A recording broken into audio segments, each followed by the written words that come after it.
Supreme court guide lines ప్రకారం ఆ లడ్డులో కల్తీ ఉందని సుప్రీం విశాఖ భీమిలి నియోజకవర్గంలో ఫిబ్రవరి 15 నుంచి 20వ తేదీ వరకు సముద్ర తీరంలో నిర్వహించబోయే ఇంటర్నేషనల్ ఫ్లీట్ రివ్యూ 2026 కార్యక్రమం గురించి స్థానిక మత్స్యకారులు నిర్వాహకులకు అవగాహన కల్పించడానికి అసిస్టెంట్ పోలీస్ కమిషనర్ శ్రీనివాస్ ఆధ్వర్యంలో సెక్యూరిటీ సహాయ జాగ్రత్తలపై వివరాలిచ్చారు. ఈ కార్యక్రమంలో బీజేపీ యువజన నాయకుడు ధోని సలహా ఇచ్చారు.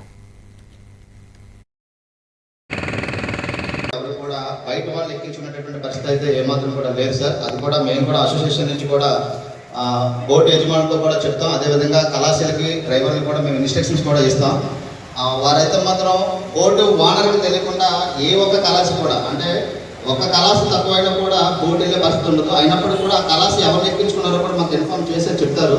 అప్పుడే వేటకి వెళ్ళే పరిస్థితి కూడా ఉంటుంది సార్. ఆ విషయంలో అయితే మాత్రం డిపార్ట్మెంట్గా, ఎందుకంటే మీ ఫెస్టివ్ విషయమే కాదు, ఇది భారత పౌరుల యొక్క ఫెస్టివ్ విషయం కాబట్టి మేమందరం కూడా ఏకదాటిగా ఉంటాం, మీ అందరికీ సపోర్ట్ఫుల్గా ఉంటామని కూడా మేము ఈ సభాముఖంగా హామీ ఇస్తున్నాం.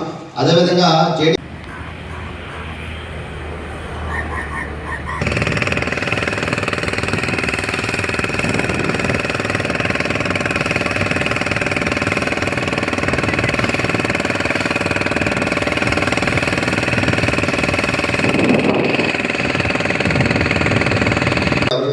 బయట వాళ్ళు ఎక్కించుకునేటటువంటి పరిస్థితి అయితే ఏమాత్రం కూడా లేదు సార్. అది కూడా మేము కూడా అసోసియేషన్ నుంచి కూడా బోట్ యజమానులు